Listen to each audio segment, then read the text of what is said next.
je vois pas pourquoi on serait pas dans les entre guillemets favoris. Puisqu'en ce moment ils sont malades. Non, c'est moi-même qui a fait les conneries. Si je pars, c'est pour l'argent. Peut-être aussi le côté, quand vous jouez vos matchs européens, vous jouez pas dans vos Voilà. stades. Salut tout le monde et bienvenue dans Entre les lignes, le podcast belge qui parle foot. Ça faisait longtemps qu'on l'avait plus fait. On est tellement heureux de vous retrouver pour cette deuxième saison avec Marvin, n'est-ce pas? Tu as raison. Ça fait longtemps, non, ça fait 6 mois là, je crois. Ça fait quelques mois, mais ça fait plaisir. Ça fait plaisir, on a mis du temps, mais on est tellement heureux de vous retrouver. Et pour cette première, on accueille Cyril Théréau, français, Enchanté. joueur français. C'est ça. Merci d'être là. Et elle, capitaine, Teddy Thomas, capitaine de l'Union Saint-Gilloise. Salut. Merci beaucoup d'être là.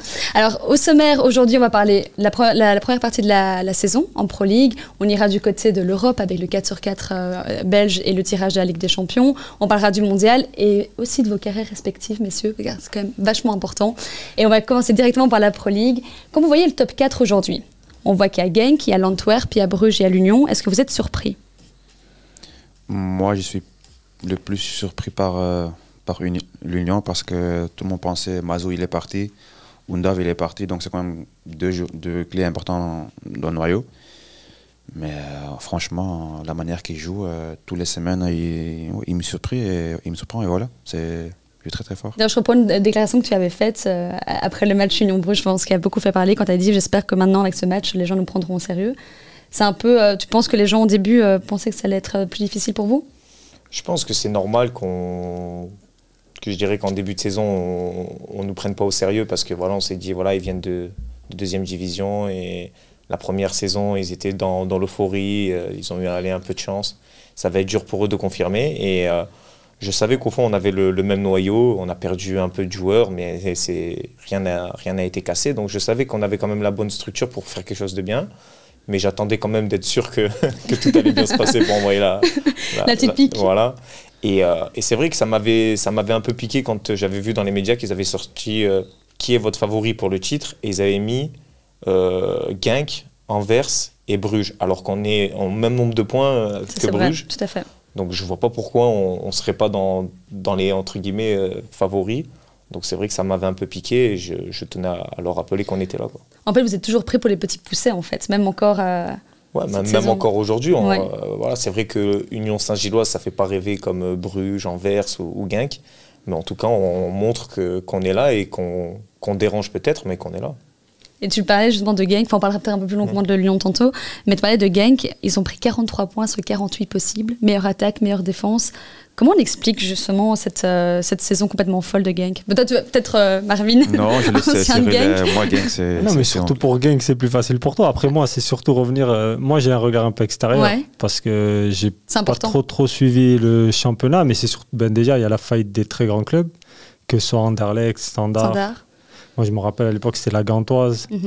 Et donc, déjà, la faillite de ces clubs-là et puis la reprise d'autres clubs. Comme je disais, par exemple, l'Union Saint-Gilloise, moi aussi, en ayant vu de l'extérieur, je pensais vraiment que cette année, ça allait pas le faire parce qu'ils avaient joué tous les 3 jours. La Coupe d'Europe, ça allait leur prendre beaucoup d'énergie. Et au final, ils arrivent à encore bien faire. Présent, quoi.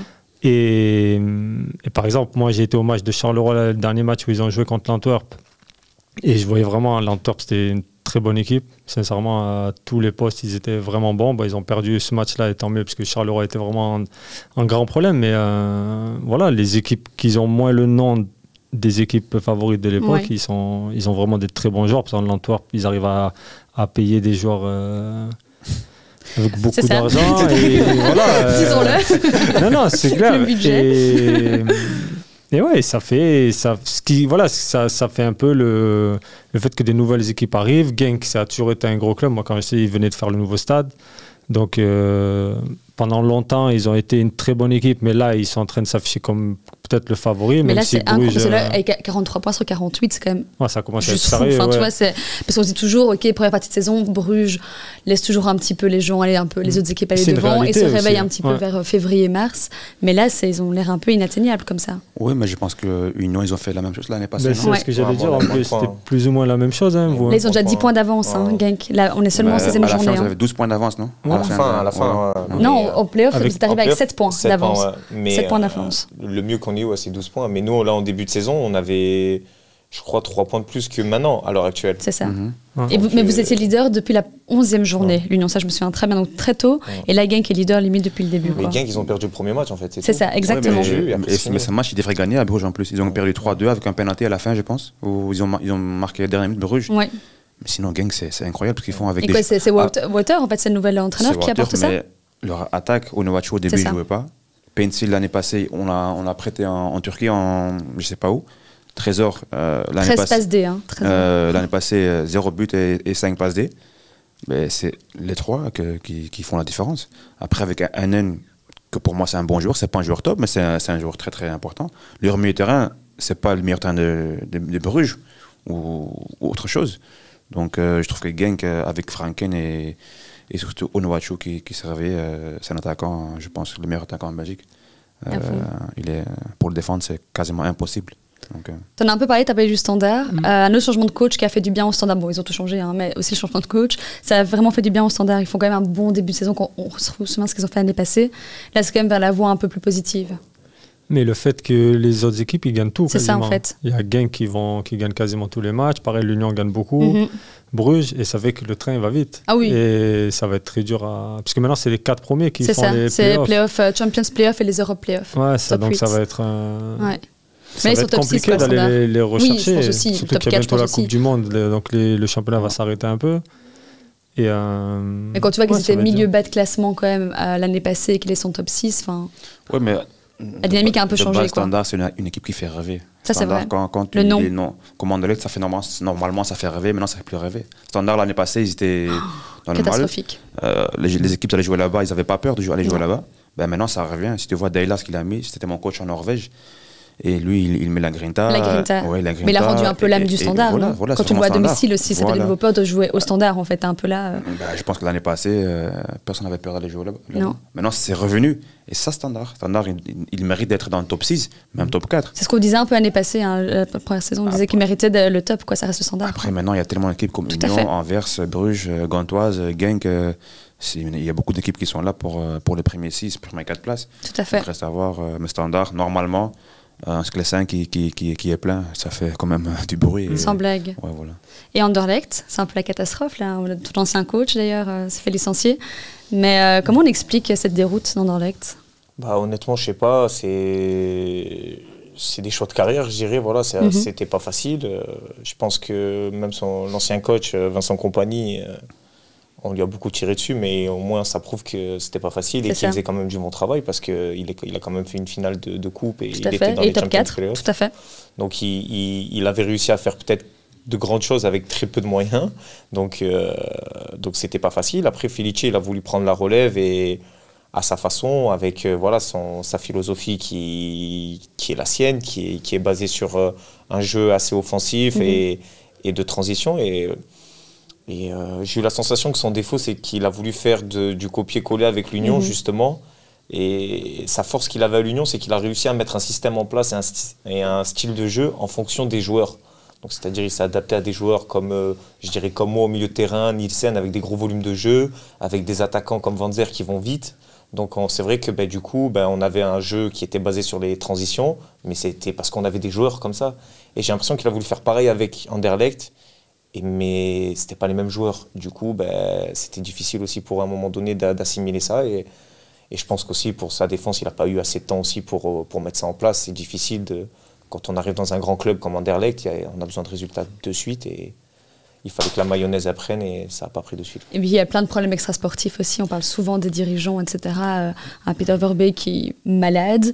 Là maintenant, il y a Tim Matthijs qui est parti à Malines. Directeur sportif. Ouais.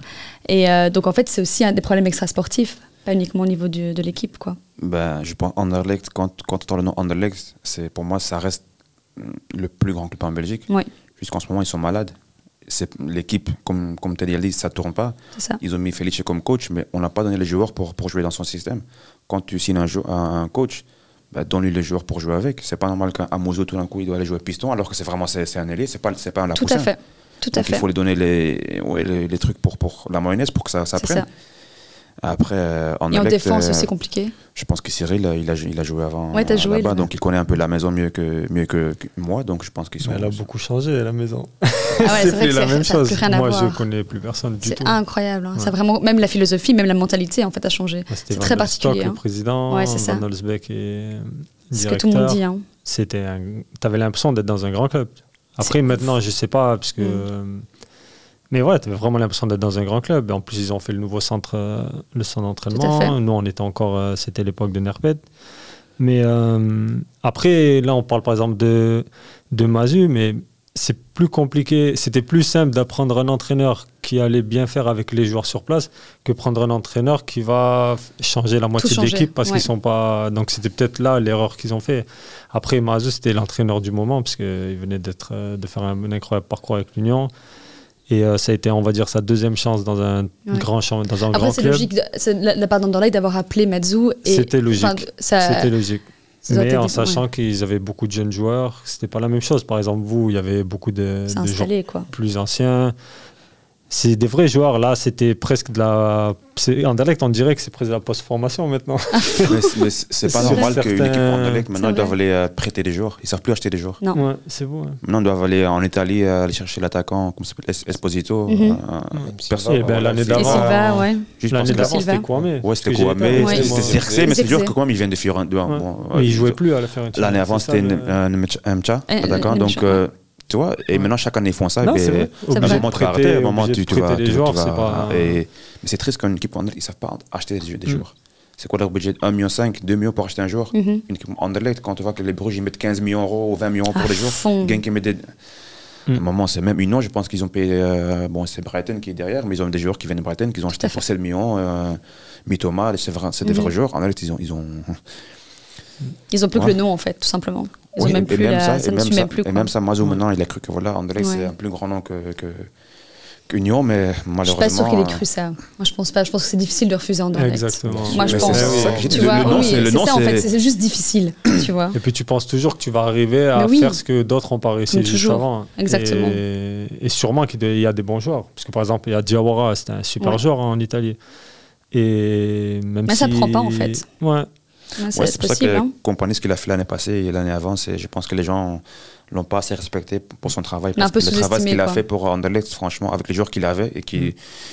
Mais après, quand on coach et Kompany aussi, voilà, je pense que c'est mais surtout qu'il est en train de bien faire maintenant, Kompany là. À Burnley, il le fait encore, donc c'est pas. À Burnley, c'est pas. Donc franchement, Anderlecht, et bon, à quoi ça tient le foot, quoi? Enfin, tu vois, tu peux faire des saisons de malade et puis d'un coup t'effondrer. Après, des fois, c'est pas toujours le coach. Des fois, comme on dit, Standard l'année passée, c'était en haut le problème. Ils ont une nouvelle structure et maintenant ça prend. Anderlecht, peut-être les gens qui sont en haut, ils doivent se demander est-ce qu'on doit encore être là, parce que sinon ça va aller mal. Et je pense que même les supporters d'Anderlecht, on a vu le match à Standard, ce qu'ils ont fait, c'était en fait, je pense pas que c'était contre Mazu. Je pense que c'était plus contre la direction. Et eux, après, ils ont viré Mazu pour prendre un truc facile. À fond. Mais est-ce que ça va reprendre après janvier? C'est la question. C'est souvent le choix facile de virer le coach. C'est pour éteindre un peu le feu. Il y a le feu, les supporters, ils mettent le feu. Pour éteindre un peu, on dit on a viré le coach, vous inquiétez pas, il y aura du changement. C'est un peu le choix facile, même si c'est pas souvent la solution. Et je pense réellement que c'est pas la solution à Anderlecht. Mais d'ailleurs, depuis le début de la saison, il y a 8 coachs qui ont été licenciés, quoi. C'est incroyable. On a eu seulement 16 journées. 8 coachs licenciés. J'ai l'impression que c'est un peu le football moderne. Maintenant, on a cette facilité à changer de coach un peu trop facilement. J'ai l'impression qu'il y a, je dirais pas plus de respect, mais maintenant c'est le nouveau football. Voilà. C'est un siège éjectable à chaque fois. Voilà. Quoi. Je trouve ça dommage. Ouais. C'est aussi maintenant parce qu'il y a trois équipes qui descendent en Belgique. Aussi, je pense que ça aussi, il y a beaucoup de clubs qui paniquent très très vite. Et quand tu vois qui est dernier, Courtrai. C'est Courtrai, Zult et Serein. Après Malines, ils sont 10e avec 18 points, donc ça reste petit. Après, voilà, je ne pense pas que les équipes comme ça, ils peuvent faire le transfert de fou. Donc c'est difficile. Après, changer de coach, voilà. Courtrai, ils ont changé leur coach il y a 5 semaines. Oui. Depuis Kosovic, il est venu, ils ont pris quoi, 2 sur 18. Oui, c'est ça. Donc en fait, tu te rends bien compte, c'est pas... bouger lui aussi. Oui, donc voilà, c'est pas toujours le coach, des fois l'équipe qui tourne pas, et ça, il faut accepter. Mais c'est bizarre le fait que ici, j'ai l'impression que les coachs, ils sont aussi plus simples à virer parce qu'ils sont presque tout seuls. Ils n'ont pas le gros staff derrière. C'est le gros staff qui va avec. Nous, en Italie, quand tu vires le coach, ça coûte beaucoup d'argent parce que tu vires tout le monde. C'est-à-dire que tu dois reprendre un coach avec tout le monde. Les coachs, ils viennent avec tout leur staff. Non, après, c'est des plus gros budgets. Les coachs, je pense aussi, n'ont pas des gros salaires, ça part vite. Hein. Et puis, après, c'est des autres budgets. Mais c'est surtout le fait que vraiment, en Italie, l'entraîneur, il vient quasiment toujours. Et c'est avec son adjoint, le troisième, l'entraîneur des gardiens, 1 ou 2 préparateurs physiques. Ça veut dire qu'ils bougent tous. Quand il y a... Là, c'est plus simple, j'ai l'impression. Par exemple, tu vires un joueur, tu vires un coach, tu as encore une grosse partie du staff qui reste. Et je ne savais même pas, par exemple, j'ai su là cette semaine qu'à Charleroi, en fait, il y a plein qui sont en CDI. Et je ne savais même pas qu'on pouvait encore avoir des coachs en CDI, tu vois. C'est la nouvelle mode un peu. Ouais, apparemment, on fait des CDI maintenant. C'est vrai? Ouais. Je savais pas, ça m'avait choqué parce que je crois, quand tu licencies, je crois. Oui. C'est possible. Je crois que c'est un truc. Mais en tout cas, il y a il y a plein de salariés qui sont en CDI et qui sont dans des staffs. J'ai trouvé ça fou. C'est vrai que c'est quand même hallucinant. Ouais. C'est ça, il y a comme Belgique. Bienvenue en Belgique, on sait, un pays de l'absurde. Non, je sais pas, mais peut-être qu'à la fin les autres feront ça aussi, mais voilà. J'avais trouvé ça bizarre quand on m'avait expliqué. Non, mais lui, il a un CDI, il est compliqué à virer. Ah ouais, c'est bizarre de faire un CDI à quelqu'un du staff. C'est comme une entreprise. Après ça, je pense que c'est plutôt dans les petites équipes. Je pense quand tu vas vers les Genk ou vers les Bruges, je pense pas que c'est ça. Je pense vraiment là-bas, c'est ton contrat. C'est ça, t'as un contrat. Après les petites équipes, quand on doit virer un coach et tout leur staff, ça leur coûte beaucoup d'argent. C'est clair. Parce que la Belgique, c'est pas la France, c'est pas l'Italie, c'est pas l'Espagne, c'est pas l'Angleterre. Et l'argent. D'ailleurs, tu as fait une transition magnifique, Cyril, parce qu'on allait parler de toi. Tu as parlé de l'Italie et tout ça. Mais donc, tu as un parcours quand même assez atypique par rapport à d'autres joueurs. Enfin, je ne sais pas si c'est le mot atypique, mais en tout cas différent. Tu as commencé en France, puis tu es quand même vite parti. Tu as été en Belgique, en Roumanie, de nouveau en Belgique, et puis tu as été en Italie. Roumanie, exactement. Roumanie. Ouais, c'est ça, vice-champion d'ailleurs. Hein. C'est ça, vice-champion, je joue la Ligue des Champions. Et non, c'était top. D'ailleurs, je rentre de Bucarest, là, j'étais hier. Je suis parti voir, ils ont joué contre le Rapid. Et j'ai encore très bon rapport avec les gens de là-bas, la direction, tout ça. Excuse-moi un peu ton parcours. Donc, tu as commencé, tu étais en France assez jeune. Non, c'est ça, en fait. Moi, assez jeune, moi, j'ai pas fait de centre de formation. Hein. En France, assez jeune, j'ai joué avec les grands. En fait, c'est pour ça, quand on parle des U23, maintenant, je pense que c'est une bonne idée. Parce que moi, pareil, assez jeune, j'ai commencé à jouer contre des adultes. Et ensuite, j'ai joué en D2 en France à Angers. Et en fait, moi, mon rêve, c'était absolument de jouer en première division en France. Et j'avais pensé qu'en venant... Donc, je suis venu à Charleroi une première fois. Et dans ma tête, c'était venir à Charleroi pour partir ensuite en France. Et au final, je fais la préparation. Et après 1 mois de compétition, on arrivait à la fin du mercato d'août. Et là, je signe à Steaua Bucarest. Ouais. Donc, je vais au Steaua Bucarest pendant 1 an. Et ensuite, je me blesse en fin d'année. Donc, je demande à partir. Et je signe à Anderlecht. Voilà. Et j'ai signé à Anderlecht. Bon, ça se passe pas bien du tout. Pourquoi? Et je reste 6 mois. Déjà, je suis vraiment arrivé blessé. Okay. Parce que j'avais eu une fracture au pied et j'avais eu les béquilles toutes les vacances. Donc, je reviens vraiment blessé. Ils savaient que je ne devais pas jouer au début de saison, mais le début de saison avait été catastrophique pour les résultats. Donc, je suis rentré beaucoup plus tôt que prévu. J'ai fait 2 matchs pas terribles et là, je sors complètement du groupe et directement, je pars un peu en... J'étais assez jeune, donc je pars en tilt et je dis après... On peut le dire. Je dis, voilà, je veux absolument partir. Et donc là, après, je vais en prêt à Charleroi. Et après de là, je signe en Italie. Et là, c'est parti. Là, c'est parti. Et t'as quel âge quand t'arrives en Italie? Je suis pas jeune, hein. J'avais 25 ou 26 ans. Ouais. Et sincèrement, j'ai connu c'est quoi le vrai foot en fait. C'est vrai. Et souvent, je parle avec des joueurs, par exemple, d'ici. Souvent, en fait, ils ne se rendent pas compte qu'ils sont peut-être à 60-70% de leur capacité, surtout physique. Parce que c'est autre chose. C'est quoi la différence quand tu dis que c'est autre chose? Le rythme. Par exemple, moi, je faisais partie des joueurs très bons physiquement, que ce soit ici, que ce soit en Roumanie. En fait, dès que je suis arrivé, j'ai compris que j'étais complètement à la ramasse des autres. Tu vois. Les rythmes d'entraînement, c'est tout le temps à 100%. Le travail physique, il est vraiment difficile. Et en fait, pendant 2-3 mois, moi, c'était super compliqué. L'entraînement, ça n'arrivait pas à suivre. L'adaptation était difficile, en fait. Très difficile. Mais déjà, je ne parlais pas la langue. Après, la chance que j'avais, c'est qu'il y avait beaucoup de Français qui étaient moi, j'étais au Chievo Vérone dès que j'étais en Italie. Beaucoup de joueurs français, donc c'était assez simple de m'intégrer, on va dire, avec eux. Mais c'était surtout le rythme des entraînements. En Italie, c'est chaque entraînement, même un petit jeu, même le taureau, on rigole pas quand on fait le taureau en Italie. Et c'était un peu la différence que j'avais. Et le rythme, sincèrement, le rythme des entraînements, c'est autre chose. Et en fait, ton corps, il s'habitue. Et très rapidement, en fait, après 6 mois, 8 mois, ça devient normal les entraînements que tu es en train de faire. Et quand il y a les joueurs étrangers qui viennent et qui te disent « Oh non, j'arrive pas, c'est trop compliqué », tu dis « Attends un peu ». Et... Donc en fait, tu progresses ensuite physiquement. Et après, toi, c'est au niveau. Mais à Anderlecht, est-ce que tu aurais pu faire mieux? Moi, j'aurais pu faire mieux, mais sincèrement, déjà, je suis arrivé blessé vraiment. C'est-à-dire que j'ai signé avec les béquilles. Je suis arrivé, c'était Verkotteren, le coach, et dès que je suis rentré dans son bureau, il a pris un schéma. En fait, il y avait un tableau noir là, tu sais, avec les aimants. Et il me montre, voilà, il joue comme ça, c'était un 4-3-3. Et il me dit, l'attaquant central, donc il me fait des gestes pour montrer ses profondeurs. Seulement profondeur, tu prends la profondeur. Parce qu'à l'époque, il faut savoir, il y avait Ahmed Hassan, Boussoufa. Ouais, c'était le vrai Anderlecht. Bien sûr. Au milieu de terrain, c'était Biglia. Bref, il y avait vraiment à tous les étages, il y avait vraiment des super joueurs. Le vrai, quoi. Ouais. Il y avait devant, moi j'étais encore avec Mémétité, avec Frutos.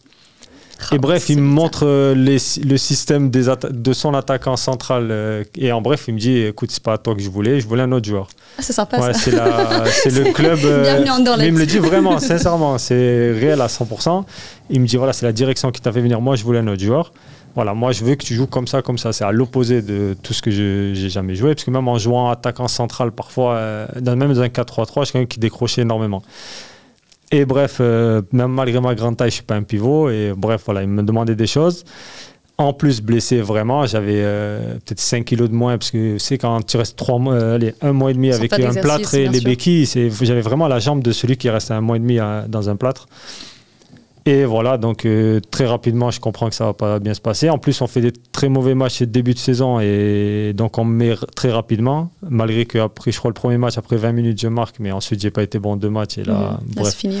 Fini. Et puis, j'aurais peut-être dû attendre parce qu'il y avait Ariel Jacob qui était un entraîneur adjoint. Et lui, il me parlait souvent, c'était quelqu'un que j'aimais bien. Et puis, j'étais aussi un joueur qui marchait un peu à l'affect. Et c'est vrai que lui, moi, j'ai demandé à partir et peu de temps après, c'est lui qui a repris en T1. Et je pense qu'avec lui, et si j'aurais été plus patient, ce qui est arrivé, j'étais un peu jeune, c'était le premier échec, on va dire, parce que en fait, tout allait très vite pour moi, mais tout dans le bon sens. Et donc, c'était le premier, on va dire, échec que j'avais connu et j'ai abandonné directement. Voilà. Est-ce que tu as tout fait pour? Est-ce que tu as... Ah non, complet. Ton style de vie, c'était pas non plus d'un pro, quoi. Mais à Anderlecht, je connaissais, tu sais comment, le carré, les trucs. Je commençais, j'étais jeune. C'était les premiers gros contrats, entre parenthèses, gros contrats pour quelqu'un qui arrive de France. Moi, j'ai joué chez les jeunes. Après, en D2, à l'époque, on gagnait pas beaucoup d'argent, même en deuxième division française. Donc, bref, c'était un peu... J'ai pas fait ce qu'il fallait. Mais sincèrement, j'avais très vite jeté l'éponge, en fait. T'as pas de regret là aujourd'hui quand tu vois ton parcours? Pour là-bas, non. Non, sincèrement, non. Le seul regret, on va dire, c'est plus en Italie parce qu'il y a eu vraiment des périodes où j'aurais pu signer dans des très grands clubs. Et. Hein? La Juve aussi? Non, la Juve, non. Mais par exemple, j'avais une offre de 8 millions d'Inter. Ouais. Il y a eu la Roma, la Fiorentina avant. Et ça, s'était pas fait parce que j'étais au Chievo Vérone. Il faut savoir que, bref, le directeur sportif, il me disait oui, ok, je vais te vendre, je vais devoir pour avoir un joueur qui va... Mais je pense qu'à l'Union, en fait, je pense qu'il doit avoir un peu le même problème, parce que moi, j'étais au Chievo Vérone, c'était un petit club, mais qui voulait... Le maintien était, on va dire, la chose vraiment la plus importante, ou sinon le club coulait. On voit, par exemple, aujourd'hui, c'est un club quasiment qui n'existe plus. Il faut savoir que voilà, le président il me disait ok, on va te laisser partir, on va prendre 8 millions, on va en mettre 5 sur un joueur pour qu'il nous fasse la même chose que toi, mais on va devoir lui donner 2 ou 3 millions de salaire, ce qu'on ne pourra jamais faire. Donc en bref, il ne laissait pas partir, quoi. Et puis moi, la chose, c'est que j'ai toujours eu des longs contrats, on va dire. Dès qu'on me proposait une revalorisation, je disais oui direct. Donc je crois que toute ma carrière, j'ai eu 50 contrats. Donc je ne pouvais pas décider si je voulais partir ou rester. Et au final, non, après, non, sincèrement, à part ça. Et c'était plus, voilà, en Italie, un peu les regrets, on va dire, parce qu'en ayant signé peut-être à ce moment-là dans des très grands clubs, on pouvait même espérer l'équipe de France et tout. Donc c'était plus par rapport à ça. Mais après, pour le reste, non, pas de regrets, parce que j'ai jamais eu la mentalité Cristiano Ronaldo. Tu vois, manger, dormir, faire la sieste, ainsi de suite. Donc, on a ce qu'on mérite. C'était quoi alors ma routine? Non, c'était comme tout le monde. la PlayStation avec les amis, on sortait un peu. J'étais pas juste pas l'extra mile, quoi, comme certains. Ouais, j'étais pas. J'aurais voulu. Voilà, ça, par contre, c'est vrai que parfois, en parlant avec des amis, j'aurais voulu.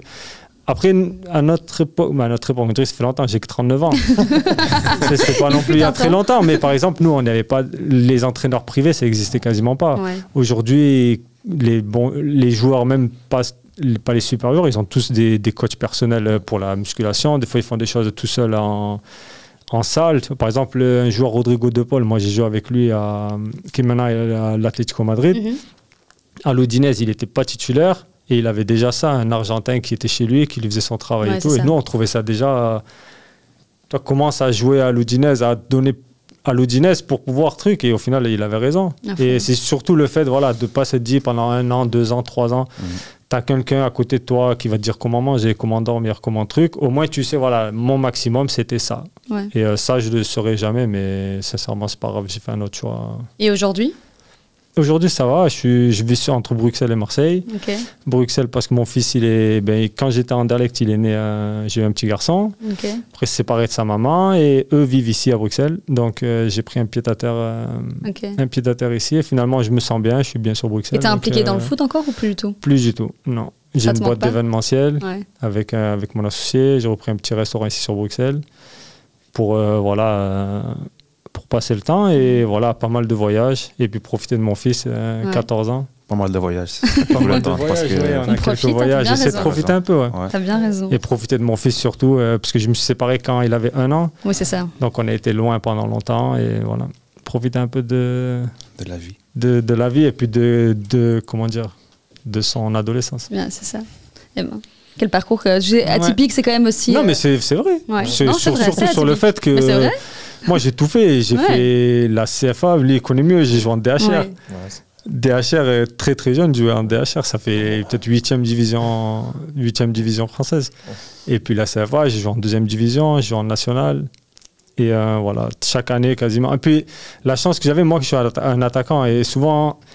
Quand on parle d'un attaquant, s'il marque des buts, il va monter de niveau. Ouais. Donc, il n'y a pas de discussion. Moi, chez les jeunes, je me rappelle, je marquais 30-40 buts par saison. Donc, c'est normal que tu pars. En CFA, j'ai fait 6 mois, en 10 matchs, j'avais mis 12 buts. En CFA, c'est la 4e division française. Et ben, j'ai un club de 2e division qui m'a contacté. Donc, un attaquant, on va dire, si tu marques... oui.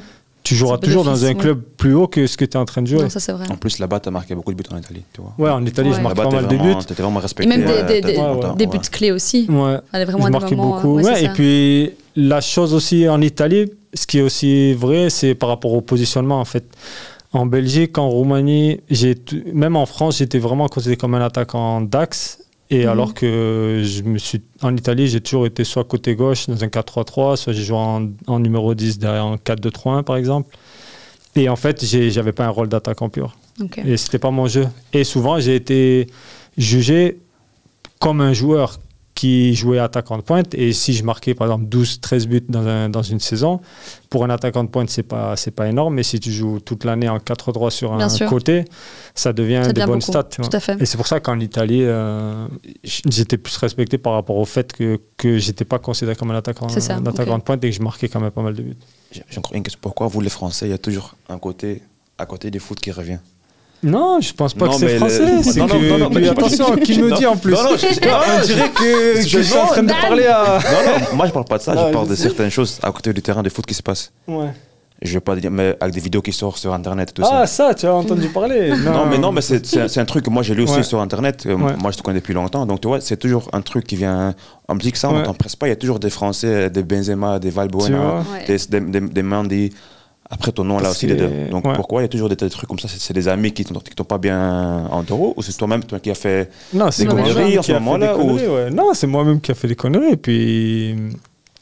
puis comment dire, putain, en plus cette époque-là, c'était compliqué. Quand j'ai eu cette histoire, il y a sûrement plein de gens qui ne le savent pas et ça, c'est une bonne chose. Mais j'ai eu un problème avec une vidéo qui était sortie. Et après, j'ai envie de dire... on ne fait pas d'omelette sans casser des œufs. Si on fait les personnes qui font un peu, qui sont pas borderline, mais bon, qui aiment la fête, qui aiment sortir, qui aiment s'amuser, ben ils ont plus de chances de faire des choses qui vont être des conneries, on va dire qu'on va relayer. Il ne doit pas comprendre de quoi tu parles, tu vois.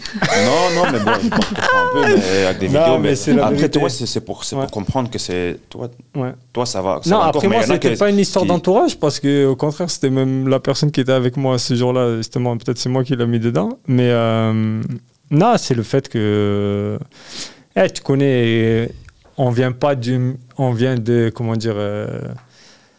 d'un milieu où c'est même pas une histoire d'éducation, c'est que voilà, t'arrives, tu deviens joueur de foot, tout est beau, tout est truc, t'as personne qui te dit exactement ce qu'il faut faire, pas faire. Et maintenant, peut-être aussi les jeunes ont plus d'exemples à suivre. Tu vois, maintenant, on sait qu'il y a plein de choses qu'il faut faire attention. Et ouais, je pense que ça va aider, peut-être nos erreurs vont aider quelques... Mais moi, j'ai une question réellement. Parce que est-ce que tu penses que si tu avais été sérieux, genre comme Cristiano et tout, tu te serais senti mieux, toi, dans ta peau? Ah, mais d'office. Tu crois? Parce que moi, j'ai plein d'exemples que... Mais il faut sur du un peu long terme. Parce que j'ai des joueurs, moi, par exemple, on va dire, qui aiment la vie.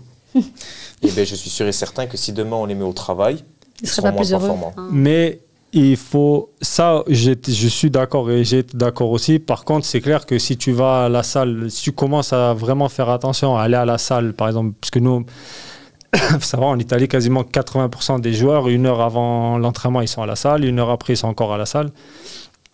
Donc, en fait, après, tu vois ça et ça devient un peu quelque chose de normal. Mais au début, tu n'as pas de résultat, voire même. Parce que si... tu vas pendant 1 heure à la salle avant l'entraînement, après l'entraînement, pendant 1 mois, tu vas te sentir lourd sur le terrain, tu vas te sentir un peu bizarre, tu n'auras pas l'habitude, tu vas te sentir peut-être fatigué, mais sur du long terme, tu es gagnant 100%. Ça veut dire que... Même dans la nourriture, moi j'en connais, genre voilà, moi faut pas boire du coca, je bois que de l'eau, je mange vegan, des trucs comme ça, mais ça les empêche pas de se blesser, alors que j'en connais qui... Ils sont capables de manger un quick veille de match et ils ne sont jamais blessés. Mais moi, je pense que sur le long terme, c'est... Peut-être que je me trompe, mais sur le long terme, ça sera toujours les personnes un peu plus... Alors que j'ai jamais été... En fait, j'ai très vite perdu l'habitude de manger les desserts, par exemple. J'ai jamais bu trop sucré. Par exemple, souvent, quand j'ai des amis, ils me parlent de faire un régime, la première chose, c'est d'arrêter tout ce qui est sucré. Et les boissons, c'est le plus simple, parce que très vite, tu commences à aimer l'eau. Ça, et après, sur du long terme, je suis vraiment persuadé que tu es gagnant. Après, c'est clair que sur du court terme, tu ne verras pas la différence. Parce que ça m'est arrivé, pareil, de sortir en boîte la veille d'un match et d'avoir fait mon meilleur match de l'année le lendemain, parce que peut-être tu es euphorique, parce que tu ne fais pas attention, tu ne calcules pas, je ne sais pas. Mais après, sur du long terme, on ne sera pas gagnant, je pense. Ouais, peut-être, mais il a raison. Parce que moi, je crois pas trop en ça. Je pense que comme joueur, tu as besoin d'être comme tu es, de te sentir bien dans ce que tu fais. Après, ça dépend aussi quel style de joueur tu es. Si tu es quelqu'un qui va beaucoup courir, après, si tu ne dors pas beaucoup, tu ne vas pas bien. Oui, c'est pas possible, c'est pas compatible. Après, pour bien jouer, il faut être heureux. Oui, si tu es bien dans ta tête et que tu es heureux dans ta tête, tu as plus de chances de bien jouer. Ouais. Ça, c'est vrai. On passe d'une trajectoire folle à une autre. J'ai lu que tu avais été chauffeur-livreur. Ouais, j'ai travaillé, c'est vrai. Non, mais c'est hyper atypique, c'est complètement... t'es non plus pas passé par un centre de formation. Et explique-nous un peu. J'ai fait un peu pareil, c'est-à-dire qu'à l'âge de 16-17 ans, j'ai intégré la CFA. Donc, c'était à Hier, quoi. Le club, il s'appelait le Hier Football Club. Donc j'ai intégré cette CFA, mais bon, moi j'arrivais à 17 ans, donc j'étais plein d'ambition, on va dire. Je m'étais dit j'avais rattrapé un peu le temps perdu du centre de formation, parce que je jouais contre des Saint-Étienne, des Lyon, et je voyais que je jouais contre des jeunes qui avaient le même âge que moi, donc je me disais, j'ai comblé mon retard, sauf que j'ai fait une saison de 3, donc j'arrivais à 21 ans, j'étais toujours en CFA. À un moment donné, je me suis dit, oula, faut remettre les choses dans l'ordre.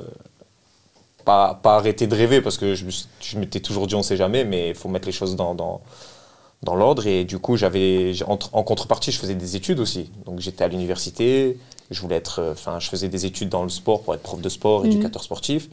Mais je voyais vite aussi que j'étais pas un super élève, donc j'ai voulu stopper l'école. Et mon père m'a dit, si tu stoppes l'école, je gagnais 1 000 € par mois en CFA. Il m'a dit, la vie, c'est pas ça, donc tu vas aller travailler. Et du coup, j'ai la chance que mon père est chef d'entreprise, du coup, c'est lui qui m'a embauché. Du coup, ça m'a permis de m'arranger un peu sur les horaires aussi, Entraînement, pas entraînement, match, déplacement. Mais du coup, j'ai fait une saison en CFA où j'étais chauffeur-livreur à côté. Ouais. C'est impressionnant ça. Hein. Et ça, puis, ça c'est. Je pense pas qu'il y en a 2 comme ça qui ont fait ça. Hein. Pas beaucoup. Non, pas beaucoup en tout cas. J'ai fait une saison comme ça. En plus, j'avais un coach qui était un peu comme je dirais mon père, qui me guidait un peu et il me disait c'est bien que tu travailles, tu vas gagner en maturité, en expérience. Je disais n'importe quoi parce que c'est un travail en plus. Il fallait que je me lève à 3h du matin. Matchs et les trucs, ouais. Ah, mais oui, je fais livreur, mais oui, c'est des horaires méga décalés. Donc je me levais à 3h du matin, je rentrais chez moi, il était 11h midi, je faisais une petite sieste. On avait les entraînements l'après-midi, donc après j'allais à l'entraînement. Je disais c'est n'importe quoi, je vais être fatigué. Et au final, après cette saison, ça m'a permis de signer donc en national, donc en division 3, à Boulogne-sur-Mer, où j'ai fait 2 ans. Et après ces 2 ans, j'ai signé au Red Star, mon premier contrat pro en Ligue 2. Et tu as eu un espèce de déclic, tu penses? Enfin, toi, quand tu travaillais, tu t'es dit, tiens, j'ai pas envie de cette vie, en fait. J'ai pas du tout envie de me lever à 3h du mat et puis m'entraîner. Ouais, j'avais pas envie de cette vie, mais honnêtement, c'était pas une motivation de dire, il faut que j'arrête ça. Entre guillemets, j'ai fait le choix de travailler, voilà, c'est la vie, c'est comme ça, voilà. À moi de me bouger le cul pour réussir dans le foot. Et si j'y arrive pas, il faut que... Pour moi, voilà, la vie, il fallait qu'il se passe un truc. Donc après, j'avais commencé, voilà... Après, c'est dans ma mentalité, quoi que je fasse, je veux toujours évoluer. Donc c'est vrai que quand j'ai commencé à travailler, vite, je m'étais mis dans le mode, bon, ok, si je commence à travailler, après, peut-être, je vais reprendre l'entreprise à mon père, et voilà. Et voilà, donc je m'étais mis dans un mode où si le foot, ça marche pas, il faut que je trouve une sortie. Donc je m'étais mis dans ce mode-là, et voilà. Et à la fin de ça, mon père même, il m'a dit, je suis le plus heureux pour toi que tu saisisses ta chance, parce que partir en national, c'est pas non plus une réussite. Mais va saisir ta chance. Mais il m'avait dit en rigolant, moi je perds mon meilleur élément dans l'entreprise. Donc voilà, donc c'était un risque aussi parce que comme j'ai dit, j'y vais chez mes parents, je gagnais 1000 € en CFA plus le salaire que mon père me donnait. Donc vraiment j'étais entre guillemets à 20 ans royal pour partir pour un contrat amateur en national à 1600 € par mois où il faut payer un loyer, faire les courses, téléphone, la voiture. Donc c'était assez raide, ouais. C'était assez raide, mais voilà, c'était un risque à prendre et j'ai pris le risque et ça a payé. Donc maintenant, je suis très content, mais c'est vrai que c'était pas facile. Et tu as fait 2 saisons à Boulogne, puis tu étais au Red Star, c'est ça? Et après, j'ai signé mon premier contrat pro au Red Star, mais en national. T'avais quel âge à ce moment-là? 24 ans. J'avais 23 ans, je vais sur mes 24. Okay. 24 ans et je fais une saison nationale, ma plus belle saison, où on finit champion, je finis dans les meilleurs joueurs. On monte en Ligue 2, donc pour moi, un rêve depuis tout petit. Et c'est à cette époque où j'ai l'Union qui m'appelle. Et je refuse l'Union parce que je dis non, j'ai toujours rêvé d'aller en Ligue 2, vous pouvez pas me faire ça. Donc je refuse l'Union, je vais en Ligue 2 et là, c'est l'hécatombe en Ligue 2. Ah ouais. On est dernier, on fait que perdre. On change de coach, le nouveau coach, il m'appelait le 17, c'était vraiment... 17. Ouais, il m'appelait le 17. Pourquoi Numéro rigoler, 17, il me disait, le 17, et ça me tapait sur le système. Quel manque de respect, dit. C'était sa façon à lui de rigoler, c'était un étranger, il voulait rigoler, c'était ça. Mais du coup, ça collait pas trop. C'était un numéro, quoi, ouais. Ça collait pas trop, et les 2-3 derniers matchs avant le mercato, je jouais plus. Et du coup, j'ai rappelé mon agent, j'ai dit, s'il y a un projet comme l'Union qui revient en janvier, je suis prêt à partir. Bon. Et ils sont revenus? Et ils sont revenus, et du coup, j'avoue qu'au début, je connaissais pas trop, enfin pas du tout même, l'Union, la Belgique. Donc j'avais dit, tant pis, je pars. Si je pars, c'est pour l'argent, parce que du coup, c'est vrai que, comme tu disais, pour moi, de Ligue 2 à la Belgique, en D2 belge, il y avait déjà quand même une belle différence en termes de salaire, de prime de match. Bien sûr. Une fois, les gens ils croient qu'il y a des très gros salaires. Moi, je me rappelle, Ligue 2, à l'époque, je gagnais un peu moins de 3000 €. Et c'était deuxième division, on était professionnels. Même maintenant, en France. Oui, même maintenant, je sais. Il n'y a pas des grosses... Par les gros clubs de Ligue 2, franchement, sinon ça tourne à 10 000 bruts maximum. Les Rodets, les Pau, tout ça. Franchement, c'est... T'as battu pour 2005, 3000 €. Oui, vraiment. Et donc, du coup, c'est vrai, même les primes de match. Moi, quand je gagnais un match en Ligue 2, c'était 450 € brut la victoire. Quand je suis arrivé à l'Union en D2, on m'a dit c'est 500 € le point. J'ai dit le point. Non, mais c'est pas choquant, mais c'est la vérité. Hein. Pardon. J'arrive. Je signe où? Champion. Donc voilà, et donc c'est vrai que sur le coup, même si le projet de l'Union avec Brighton, il était hyper intéressant. Mais jamais tu te dis que ça va terminer comme ça, mais jamais de la vie, jamais. je m'étais dit, tant pis, à un moment donné, ben voilà, on va voir ce qui s'y passe, il faut que je sorte un peu de ma zone de confort. Et qui sait, peut-être je retournerai en France. Mais aujourd'hui, c'est le meilleur choix de carrière que j'ai pu faire. Donc, mais c'est ça. C'est un truc. Mais est-ce que des fois, quand tu vois les jeunes dans ton équipe, parce que maintenant, quand on voit les jeunes, c'est plus comme avant. Maintenant, ça devient trop facile. Est-ce que des fois, tu racontes ton histoire aux jeunes pour leur dire, les conscientiser un peu. Si maintenant, vous ne travaillez pas, moi, j'ai fait ça. Si vous pouvez aller, si vous voulez. Vous allez voir c'est quoi travailler. Parce que maintenant, on est fatigué, on ne veut pas s'entraîner. Hier, on a fait la fête, on est parti manger, on est fatigué. Bah, ok, mais allez-y, va faire le travail que j'ai fait. Honnêtement, j'ai envie de te dire, oui, tu as raison, mais parce que toi, justement, tu as cette mentalité entre guillemets, de l'ancienne époque. Crois-moi que les jeunes de maintenant, j'ai beau leur raconter mon histoire. Ils n'ont rien à battre, ils n'écoutent pas, apparemment. Ils vont te dire, ah ouais, c'est beau, félicitations, mais moi, je suis comme ça, voilà, moi, j'ai pas fait ça, j'ai pas travaillé, j'ai pas envie de travailler, je travaillerai pas. Et franchement, c'est une nouvelle génération qui est difficile. Il faut les amener à quelque chose parce que c'est un autre football, c'est un autre. Voilà, mais c'est vrai que mon histoire, elle est belle, mais je ne suis pas sûr, honnêtement. Je pense qu'elle va inspirer plus des jeunes qui vont être dans ma situation, qui vont dire, ah, si lui, il a réussi, pourquoi pas moi. Grave. Mais quelqu'un qui. faire prendre conscience à ceux qui sont déjà un pied dedans et qui disent. Ceux qui sont déjà un pied dedans, leur dirais, moi, j'ai connu le vrai Dieu, il va me dire, bah, c'est entre guillemets ta vie, tant mieux pour toi, mais moi, je m'en fous, j'ai pas envie de le connaître. Ouais, mais c'est parce que maintenant, il y en a plein qui pensent qu'ils sont arrivés parce qu'ils ont fait 1 ou 2 matchs. Ah oui, mais ça serait bien que ça peut aller très, très vite en arrière aussi. Dans les deux sens. Moi, je suis conscient que je suis monté petit à petit, pas très vite, mais je suis monté petit à petit et là où je suis hyper fier. Mais je sais que je peux descendre très vite d'où je viens, donc il faut être conscient de ça aussi. Et je pense que les jeunes, même à l'Union, là, quand je vois les jeunes qu'on a, nous, comme on parlait tout à l'heure de Bonny, qui a 20 ans, qui est le mec qui joue l'Europa League, si à 20 ans, on m'avait donné ta chance, crois-moi que j'aurais tout cassé. Donc, il faut qu'ils soient conscients aussi de la chance qu'ils ont d'être, même si c'est l'Union que ça fait pas rêver, mais tu as 20 ans, 22, 23 ans, tu es là, tu joues des matchs d'Europa League. Enfin voilà, c'est pas donné à tout le monde. Hein. Moi, à 20 ans, je travaillais pour le coup. Enfin, l'Union, ça fait rêver quand même aujourd'hui. Mais ce que j'allais dire, c'est je veux dire, c'est devenu. Autant l'année dernière, c'était une éclipse un peu truc, ça y est, maintenant ça rentre dans le. Même tout le monde est fan de l'Union. Genre même les gens qui ne sont pas fans de foot connaissent l'Union. Je suis content, c'est qu'on a réussi à mettre un point un peu sur la carte, tu vois, dans Bruxelles, de dire que l'Union, ça existe. Même en France, je vois maintenant tout le monde commence à connaître l'Union.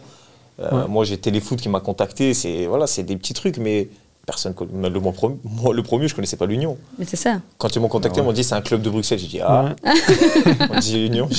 Parce que l'UBM, il est encore plus connu. Anderlecht et non, mais ton histoire c'est bien, mais après tu as les joueurs. On a parlé avant de ça, comme la poussée. Je pense que les joueurs comme ça, justement toi, tu peux les pousser vers encore plus haut. Bien sûr qu'il n'y a pas toujours tous les joueurs qui vont accepter, mais je pense qu'il y a des joueurs comme ça qui ont un potentiel énormément, mais que tu vois qu'ils font pas tout pour arriver là et pour être. Parce que pour moi, il y a des joueurs comme Lapoussin, Boniface, toi-même, vous pouvez aller plus loin. Bien sûr. C'est juste l'envie et. Après, Loïc, il a une histoire pour Lapoussin, il a une histoire aussi atypique. Hein. Il a connu des hauts, des bas. Il était avec moi au Red Star. C'était pas facile non plus pour lui. Virton. Il a fait Virton. Il est resté des 6 mois sans club. Voilà, il a connu vraiment de la galère, quoi. Donc. Il pourrait se dire waouh, je suis ici, mais non, lui, il est heureux d'être là et pour lui, il part du principe que s'il ne profite pas maintenant, il va profiter quand. Donc c'est difficile des fois. C'est pour ça que je te dis, chacun a son truc. Il y en a, tu vas les avoir et leur dire écoute, regarde, moi j'ai travaillé, j'ai galéré, j'ai fait ça. Il va dire ah ouais, c'est vrai, il faut que je me la donne. Et il y en a, ils vont dire écoute, moi j'ai aussi des moments durs et là je suis bien, je vois pas pourquoi je me priverais. Donc c'est chacun son caractère. C'est personnalité, hein. C'est ça. Et puis en plus, je pense qu'on dit ça parce que personne nous l'a dit quand on était plus jeunes. C'est peut-être ça aussi, vous auriez aimé l'entendre. Et c'est ce qu'on regrette un peu. Ils ont essayé, mais c'est vite fait, mais maintenant avec tout ce qu'il y a avec Instagram, maintenant il y a plus de tentations qu'avant. Après, quand tu joues aussi, l'argent qu'il y a maintenant, c'est fois 10 qu'avant aussi. Il faut dire, quand tu vois que les équipes qui renouvellent chaque an, Mignolet, Van Aken, ça fait 3 ans qu'ils sont là, chaque année ils reviennent nos contrats. Donc, et ils ne veulent pas partir, hein. Ils ne veulent pas partir. Non, mais tu vois, avant les clubs devraient vendre pour te donner des contrats. Ça, maintenant c'est fini. Maintenant, le club, ils doivent te vendre. Ils vendent un joueur et ça y est. Mais pour le reste, je pense que il y a des joueurs à Union qui sont très très forts, mais qui peuvent aller plus loin encore, je pense. Surtout maintenant avec l'Europe. Mais ça va être bien une 2e année d'affilée. Deuxième année, tu confirmes un peu. Voilà, tu confirmes plus. À mon avis, en disant qu'il y a eu quasiment très peu d'équipes qui t'ont cherché, même à l'étranger, ça veut dire que vraiment... Ça veut dire qu'une deuxième année, ça valide un peu... J'ai toujours eu la sensation, justement, c'est ça, parce que j'ai toujours fait en moyenne des bonnes saisons, même quand on était en D2, j'ai toujours fait des bonnes saisons, même quand on a fini champion, j'avais fait une bonne saison. Mais on attendait toujours l'année de confirmation. Oui, bon, là, l'année prochaine, tu seras en D1, ça sera mieux. L'année en D1, on a fait une grosse saison, on m'a dit, ouais, mais l'année prochaine, tu auras l'Euro. Ouais, mais pour toi, personnellement, tu peux dire que tu fais plus qu'une bonne saison. Tu fais 2 saisons, même 3... Tu as un pilier, tout simplement. Magnifique. Je pense qu'il n'y a pas beaucoup de milieux-terrains qui sont plus exactement. Oui, c'est sûr. Après, dans le top 5 de milieux-terrains, il y a des Thomas qui est dans le top 5 l'année passée, cette année ici. Donc, je pense que ça, il ne faut pas oublier. C'est pas parce que tu joues comme seulement à Union. Ouais, je sais. Tu n'es pas plus fort que. Mais j'ai l'impression que, par exemple, si je faisais les mêmes performances dans une autre équipe. Ah, mais ça, c'est clair. C'est différent. La même chose à Bruges. Tu fais la même chose à Bruges, ça prend peut-être une autre dimension. Si je joue à Anderlecht avec ce qu'il fait maintenant, on va parler de lui pour faire son transfert. Mais je crois que c'est pour ça que tu as bien fait aussi de dire ce que tu as dit par rapport aux médias et que les gens sous-estimaient peut-être un peu trop l'Union. C'est vrai, parce que même c'est notre rôle aussi. Mais c'est aussi normal. Par exemple, quand je vois la saison qu'il a fait Undav l'année dernière, bon, il a signé à Brighton, il n'est pas à plaindre. Mais quand après je vois des Ketelaar, Milan AC, ce que je veux dire, c'est qu'il y a quand même une grande différence. Quand même. Pour moi, Undav l'année dernière, il a survolé le championnat devant. Bien sûr. Et je vois des Ketelaar, Milan AC, des ci-là. Et lui, Brighton, enfin, c'est pas méchant, Brighton, c'est magnifique. Première ligue. Il joue pas. Mais il joue pas en plus, Mais ce que je veux dire, c'est que pour moi, quand j'ai entendu des Ketelaar, Milan AC, ou même à un moment donné, on entendait Tissoudali aussi à Valence. Ouais. Je disais, c'est pas possible. Je suis sûr qu'Undav, pareil, il fait la même chose à Anderlecht ou quoi. Peut-être que c'est Milan AC qui vient, l'Inter. Ça, c'est la force de frappe des gros clubs aussi. Non, moi je pense qu'ils ont déjà vendu des joueurs. Le plus beau à regarder. Il est très costaud. Mais quand tu vois des Ketelaar, c'est un styliste. Tissoudali, c'est des stylistes. Undav, c'est allemand. C'est costaud allemand. C'est différent. Ça, c'est. Mais Brighton, et même là-bas, il joue pas. C'est difficile. C'est vrai que l'année passée, il a fait une saison de fou. Mais même 2 saisons de malade, même en D2, il était incroyable. C'est une continuité, tu vois. Je sais pas si tu connais Malinowski, il a joué à Genk avant. Même style de joueur comme toi, mais maintenant il est à Atlanta. Mais c'est parce qu'il était à Genk. Donc je pense c'est ça. Ouais, donc c'est même fort, je pense. Ouais, mais il est un peu. Il était à Genk, même style que lui, pied gauche, coup franc, corner, début, des penalties, même style. Mais il est parti à Atlanta. Parce qu'il joue à Genk. Si maintenant tu m'étais dit à Genk, lui aussi va faire un transfert à Naples ou à... En fait, c'est qu'il manque à l'Union, prendre peut-être une autre dimension dans le championnat belge, en fait. Être un peu plus respecté comme un grand club avec des bons joueurs et qui... Après, quand on voit la liste des clubs qui viennent superviser l'Union, il y a des gros clubs, faut pas s'oler. Mais c'est vrai que j'ai l'impression que l'Union, en termes de nom, ça reste quand même un petit club. Et pour ça mais toi, tu as aussi le côté, quand vous jouez vos matchs européens, vous ne jouez pas dans le stade. Enfin, toi, ça ajoute quand même. Vous louez votre centre d'entraînement. Tu vois, voilà. Ah non, mais après, c'est ce que je dis. J'ai pas de maillot. C'est ça, mais voilà, c'est ça. J'ai pas de maillot. On peut pas donner nos maillots. Enfin, c'est un club qui a besoin de se professionnaliser aussi. C'est vrai qu'il a des mauvais côtés aussi, mais je parle juste en termes de performance. C'est vrai qu'en termes de performance, je trouve qu'on rivalise vraiment avec... On l'a vu contre Bruges à 10 contre 11, on perdait 2-0, on revient 2-2. Mais c'est parce que vous étiez aussi à 10 contre 11, on ne croit pas qu'il y a un peu ce côté... On avait ce côté revanchard, mais on n'a pas le choix. En vérité, on n'avait plus rien à perdre. Donc il y a 2-0, on a 10 contre 11. C'est les changements à la mi-temps avec Loïc qui rentre. Il fait la différence. Il fait la différence. Avant la mi-temps même déjà. Enfin, c'était première mi-temps. Non, l'Union, il faut le respect. Je pense qu'il faut qu'on ait un peu plus de respect. Je ne dis pas que l'Union, ça va durer dans le temps comme Bruges ou... on ne sait pas, mais en tout cas, je trouve que ce qu'on fait depuis 3-4 ans, c'est respectable et qu'on mérite qu'on arrête de dire c'est la chance ou... voilà. Parce que même en Europe, vous faites partie quand même... c'est un 4 sur 4 pour les clubs belges en Europe. Enfin, Europa League, quoi. Enfin, c'est quand même un truc de malade. Je me rappelle de l'année dernière, que quand on jouait le titre, de nombreuses personnes disaient oh non, faut pas que l'Union finisse champion ou quoi parce que ils vont flinguer la vitrine, c'est ça, l'indicieux. Même nous, on en dit ça ici. On le disait. C'était peut-être mieux que ça. Tellement logique qu'ils se plantent cette année. Et regarde en Europa League, on était chapeau 4, mais voilà, on n'avait pas la poule la plus difficile. Mais peu importe, il faut le faire. Il faut tenir le rythme. Union Berlin. Union Berlin, ils étaient premiers avant de prendre 5-0 ce week-end, ils étaient premiers en Bundesliga. Tout à fait. Même tiens le rythme, tu as tous tes matchs de championnat vu que tout est condensé à cause du mondial et tu as joué en Europe tout le temps, tu as les matchs de coupe. Je connais plein d'équipes qui vont là-bas, ils vont se faire tuer là-bas. Juste Malm, c'était un peu plus faible, mais voilà. Mais nous, même nous au début, on s'est dit voilà, bon, il y a Malmo, on peut peut-être choper une 3e place. Mais après voilà, c'est un détail. Mais le 1-0 direct à l'Union Berlin, il nous met dedans, genre, ça nous lance et ça nous met une bonne dynamique. Hein.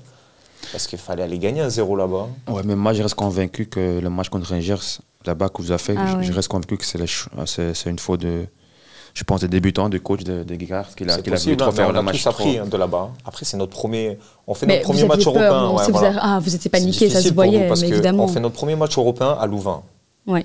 Contre les Rangers. On a beaucoup de pression parce que c'est notre premier match Champions League, on est là, les Rangers, on joue et au final, je pense qu'eux sont arrivés un peu, vas-y, facile. Ouais. Et au final, on gagne 2-0, c'est largement mérité si on met 3-0. C'est ça, c'est pas volé. Ouais, j'avais marqué. Ouais.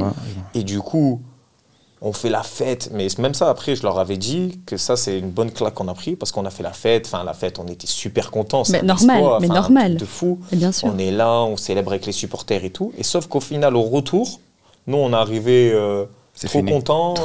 Sauf qu'eux, ils étaient en mode, vous avez fait les malins à l'aller, à fêter, genre, parce que vous avez gagné 2-0. Eux, ils étaient en mode, on va vous tuer, genre.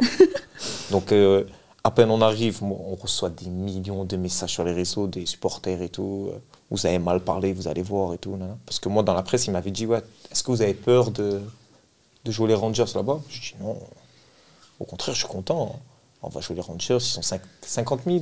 Magnifique. Le stade, c'est incroyable. Magnifique, 50 000. Là-bas, c'est...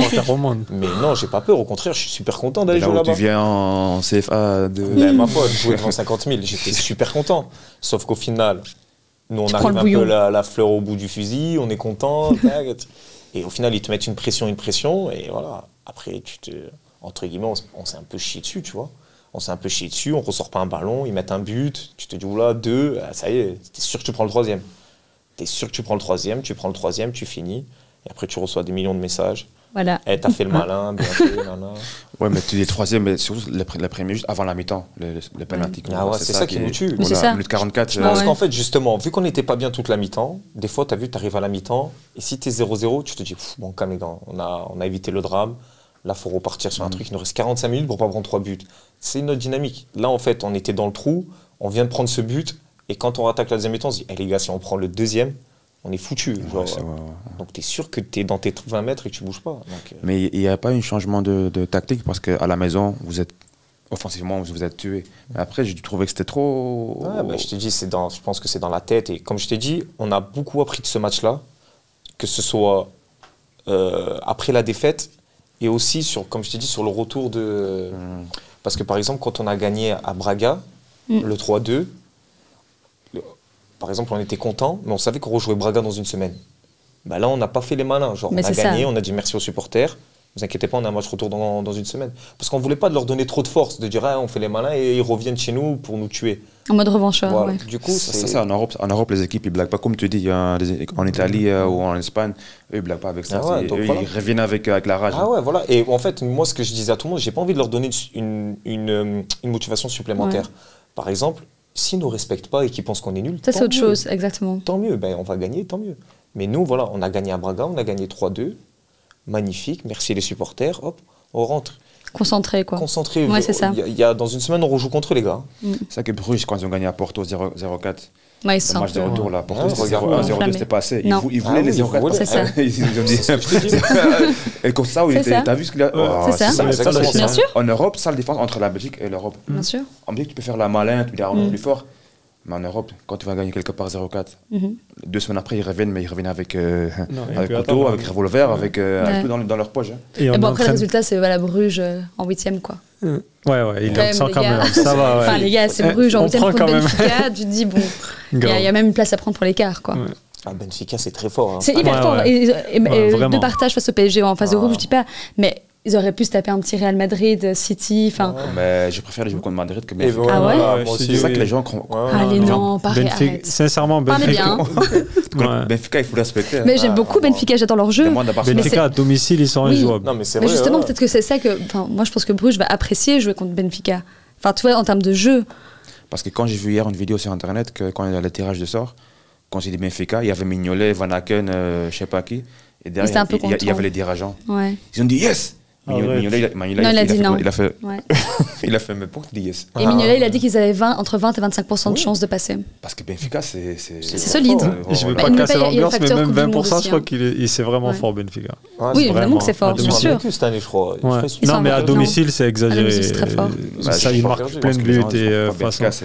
Après, il y a le facteur Coupe du Monde. Une équipe comme ça, tu sais qu'ils vont peut-être un peu en légère, mais Benfica, tu sais très bien que... Ils vont mettre la pression. Ils vont vouloir passer direct. Tout à fait. Bon, après... Ils ont fini premier du groupe avec le PSG dans l'équipe. Dans Barcelone. Et en plus, il fallait en mettre 6 pour passer. Non, Paris. Non, c'est Bayern. C'était Paris, Juve.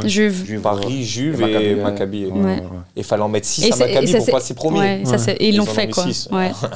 Dernier match. Mais ça, c'était incroyable. Ça, c'est complètement... Enfin, à nouveau, c'est surréaliste. C'est un truc de fou. Comme le PSG. Un petit PSG Bayern aussi. 8e. Bayern, c'est comme un fort. C'est un 18/18 en phase de groupe et ils étaient dans le groupe de la mort. Et c'est fou quand tu vois Lewandowski, il est parti. Maintenant, Choupo-Moting, il fait que mettre des buts. Incroyable. Alors qu'à PSG, les gens voulaient avec lui parce que ça n'a pas marqué. Maintenant, il a Bayern. C'est sûrement pas lui qui va jouer les 8e et tout. Je pense pas. Mais tu peux le faire rentrer en joker aussi. Tu vois, ça peut être un nouveau boîte. C'est bien d'avoir un petit joker comme ça sur le banc qui rentre, qui marque. Ton attaquant, il est un peu fatigué. Tu le mets, il marque. Mais là, c'est des vraies institutions. Moi, j'ai joué avec Ribéry la dernière année à la Fiorentina et quand il parlait du Bayern, il avait ses yeux comme ça. C'est dingue. C'était incroyable. Il a fait changer, même il a essayé de faire changer plein de choses. Non, c'est des énormes clubs.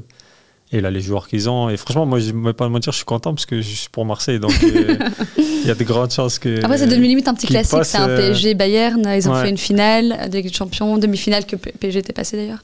Mais enfin, quart de finale plutôt. Quart de finale. Ça devient un peu. PSG, ils sont bien maintenant. Messi, il se réveille un peu. Mais tu ne crois pas qu'ils se sont réveillés pour le mondial, Neymar et Messi? Ouais, je pense que c'est possible. Toi, moi, je crois que c'est. C'est possible. Messi, il se réveille quand il veut. Oui, mais c'est ça. Mais c'est exactement ça. C'est exactement ça. Là, ils ont pris beaucoup de rythme et beaucoup de pour le mondial. L'année passée, il est parti de Barcelone où il y a soleil, à PSG où il y a que tout le monde. C'est ça. C'est pas. Et que tout, personne n'est heureux dans sa famille apparemment. Maintenant, ça doit aller. C'est la cata. Sûrement, après, quand même. C'est pas non plus la pire ville. Non, moi j'adore Paris. Moi j'adore Paris. Oui, mais quand tu viens de Barcelone, où tu es le roi, on connaît Barça, c'était Paris, ils sont pas à plaindre. Non, mais c'est même l'Argentin. Ah oui, c'est ça qui tout. Et puis le style de jeu, tout. Même la langue, français. Ah oui, non, mais ça c'est sûr. Les embouteillages. Les embouteillages. Ça disait que c'était compliqué. Les supporters qui te sifflent après deux matchs. D'ailleurs, Neymar et Messi ne restent plus jamais. Mais depuis qu'ils ont été sifflés, quoi. Ils restent plus. Évidemment qu'ils ont raison. Les supporters de PSG. Bien sûr. C'est des fous. Un joueur comme Messi. Bien sûr. Mais ils restent même plus. Ils ont complètement raison. Complètement Messi, raison. c'est comme le joueur le plus grand pour moi de l'histoire. Donc, mais je pense que PSG Bayern, ça va être beau, je crois. Après, moi, je peux pas croire qu'à ces niveaux-là, 3 joueurs qui défendent quasiment pas, ils peuvent passer. Ça passe. Ça peut passer sur un match aller-retour là. Mais je pense qu'ils vont défendre un peu plus, mais c'est pas. Mais c'est pas dans leur truc. Non, ils savent pas le faire. C'est contre nature. Tu vois, de temps en temps, quand ils essaient. Oui, non, mais pressing et défendre, c'est pas pareil. Le pressing. De temps en temps, ils peuvent arriver, mais dès qu'ils vont devoir défendre un peu, être un peu acculés et tout, sur une mi-temps par exemple. Mais après, de notre côté, on dit ça, mais sincèrement, je ne sais pas qui avait vu le match sûrement quand ils perdent contre le Real l'année dernière. Oui. Moi, j'étais dans le même, c'était les mêmes 11 et il y avait aussi le fait que les 3 joueurs ne jouaient pas beaucoup, mais sincèrement, pendant un match, le match a été complètement dominé à Paris. Mais le Real a joué 30 minutes sur les 2 matchs. 30 minutes, Mais bon, après, ils ont été au-dessus pendant 30 minutes. Mais le Champions League, ça se gagne. Quand tu sais gérer tes temps faibles et tes temps forts. C'est juste ça. Surtout les temps faibles. Et je pense que là, ça va être compliqué pour Paris. Et puis, il y a un petit remake de la finale l'année dernière, un petit Real Liverpool. Bon, c'est pas même Liverpool. Liverpool un peu.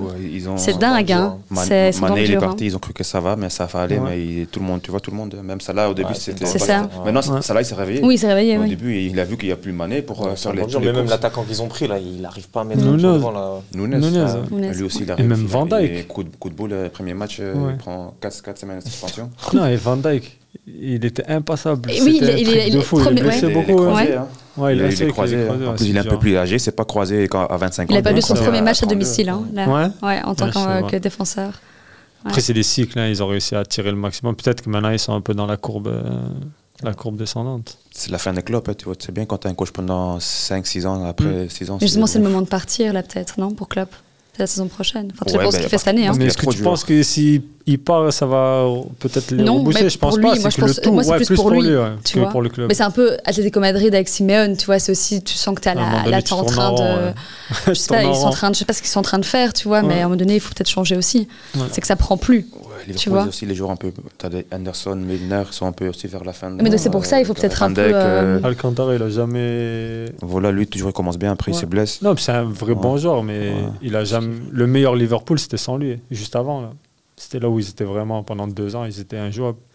On en a un peu parlé, on va parler juste un peu du mondial. Il y a Roberto Martinez qui va donner sa liste, c'est jeudi ou mercredi. Jeudi, à midi, il y aura des surprises avant, selon vous? C'est Marvin qui a fait sa petite liste tout à l'heure, il faut la sortir là. J'ai fait une liste, mais moi je sais pas, moi c'est vraiment le championnat, l'équipe nationale, non. Je sais pas trop ce qu'il va y avoir. Je sais pas, une surprise. Openda. Pour moi, qui n'est pas vraiment une surprise en fait au final. Il n'était pas là, il était là, non? Non. Dans la sélection, il était pas là. Oui, non, il était là au mois de mars, il était là. Lui, il faut prendre la forme actuelle. Il ne faut pas regarder ce qu'ils ont fait il y a 4 ans ou 2 ans ou 6 ans. Ça c'est le passé. Ça se prend avec Martinez maintenant, on va voir s'il prend Denayer avec, Boyata avec, Hazard, tout le monde dit... Mais il y sera de fils, Hazard. Ouais. Mais lui, je comprends encore parce que ça reste comme Eden Hazard.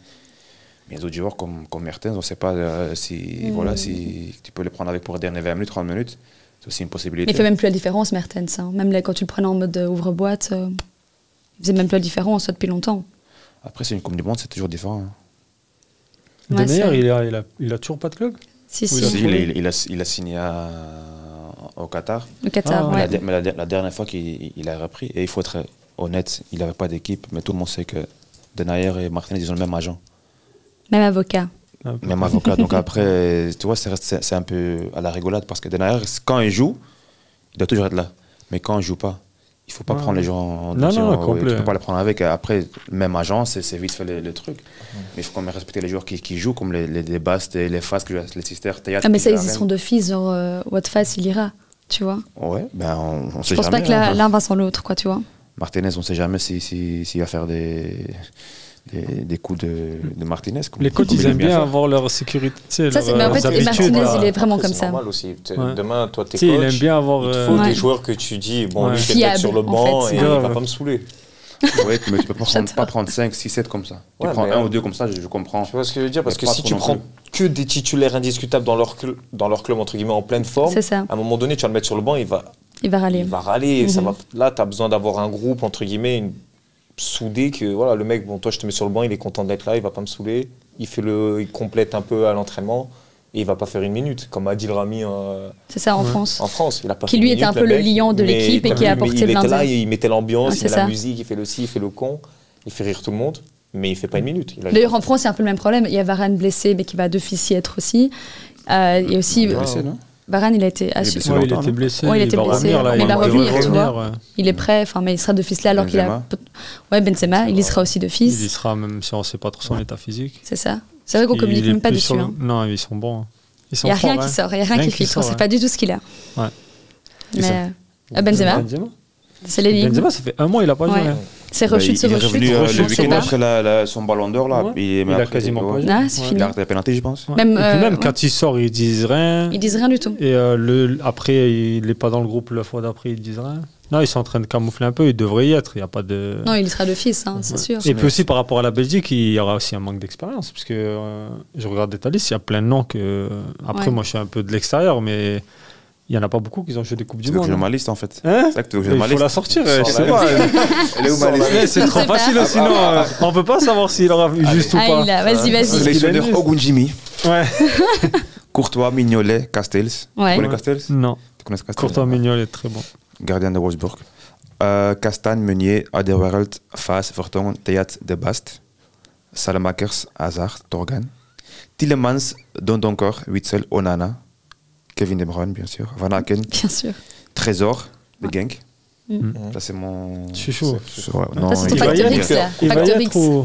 Parce que je trouve la manière que les gens parlent de Deketelar l'année passée, de Van Aken l'année passée, il faut aussi, quand c'est Trésor, il faut aussi lui donner son respect. Et j'entends personne parler des Trésors. Personne.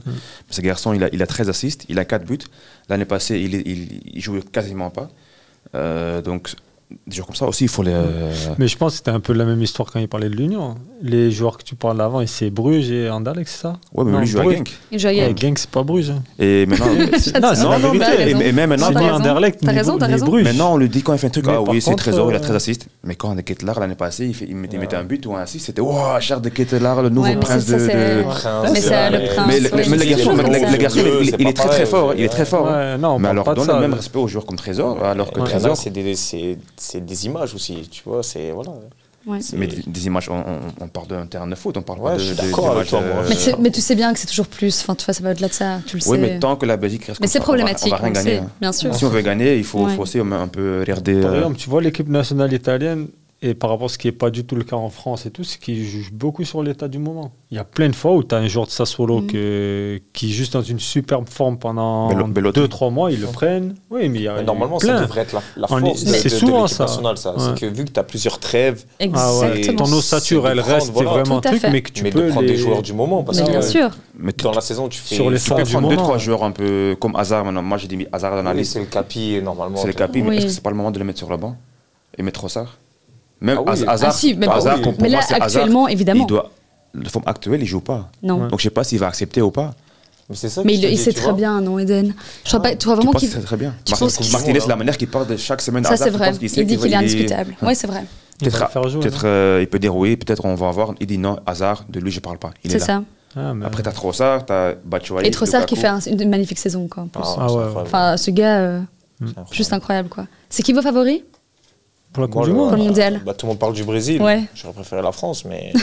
Plus, hein. Là, je crois que ça y est. On va avoir très dur, là. Attention, parce que c'est dur, parce qu'on va dire peut-être des noms où ça reste des très bons joueurs, mais le milieu, ça va être Tchouaméni, Rabiot. Ça fait moins rêver que Kanté, Pogba.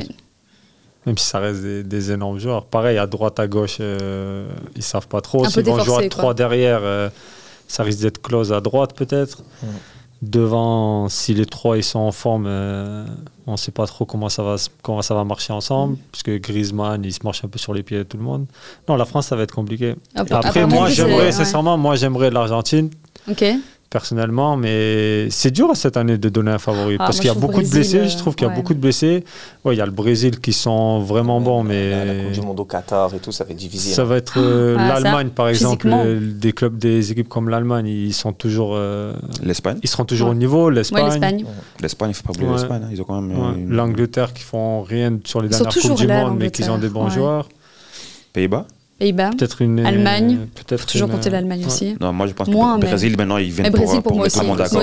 Ils sont en mission là. Ils sont en mission. 2014-2018 là ils sont venus en là ils ont non ils doivent parce que maintenant si c'est pas maintenant c'est bon, Neymar c'est bientôt il veut tamponner sa carrière, on va dire. Parce que tu as vu la liste du Brésil, c'est vraiment une liste. Elle est incroyable, la liste elle fait rêver. Il fait rêver.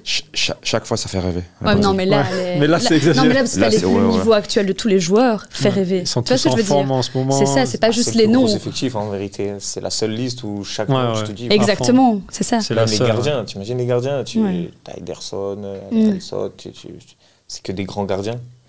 Et actuellement, ils sont tous bons, tu vois. En plus, la chaleur qu'il y a au Qatar, je pense pour les équipes comme Brésil, Argentine, ça va être plus facile que pour l'Allemagne ou pour Belgique. Je ne sais pas pourquoi, mais c'est la période. Moi, par exemple, je parle pour moi, là j'arrive à une semaine de la trêve. T'es en forme. Il faut souffler. L'enchaînement des matchs et tout. Mais c'est pas pour ça qu'il y a beaucoup de clubs qui ont un peu déjoué ces derniers week-ends, ces 2 dernières semaines, où tu sens que tout le monde est un peu déjà tourné vers le Qatar, quoi. Je sais pas, mais en tout cas, c'est vrai que nous, on sent que par exemple, dans le groupe, là, ça y est, on s'est tous un peu trop vus, là, on a besoin de vacances. C'est vrai, tu vois. Tout le monde a fait ses vacances. Tout le monde a préparé déjà, tout le monde se dit, dans une semaine, je pars l'avion, mais du coup. Je pense que là, ça va être dur pour eux de dire ça y est, tac, là, bon, même si la motivation elle est extraordinaire, tu as joué une Coupe du Monde, ils sont pas à plaindre, mais je pense pas que ça va être facile. Toi, tu pars en vacances? Je pars pas en vacances parce que moi, ma femme, elle est encore enceinte et normalement, elle devrait accoucher en décembre, donc ça, je pense que c'est un peu risqué. Ouais, c'est limite, quoi. Tu peux toujours essayer de... On va essayer d'aller à Marseille, mais voir la famille un peu. Mais je sais pas si elle peut prendre l'avion, quoi. Parce que je ne me vois pas faire 10 heures de route pour descendre voir la famille. Ça va me fatiguer. Vous avez combien de vacances là? On a 2 semaines. Enfin, moi j'ai une semaine parce que je pars à Malte faire la petite trêve internationale. Et après j'ai une semaine. Malte. Ils n'ont pas eu beaucoup de vacances quand même. C'est pas beaucoup de vacances par rapport au fait qu'il y a un mondial. Non, comment ils ont enchaîné tout ça, ouais. On reprend le 28, je crois, les entraînements, et le 5, on part en stage. Et les premiers matchs, ça reprend quand? 6 janvier, non?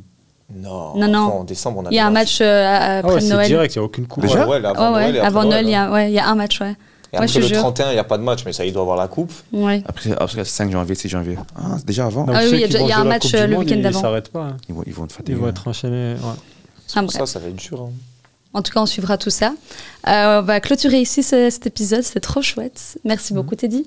Franchement, merci à vous. C'était un plaisir. Merci, Cyril. Ouais, avec plaisir. Merci, Marvin. Toujours un plaisir. À la semaine prochaine. À la semaine prochaine. En tout cas, à très vite. On se retrouve très vite pour un nouvel épisode d'Entre les lignes.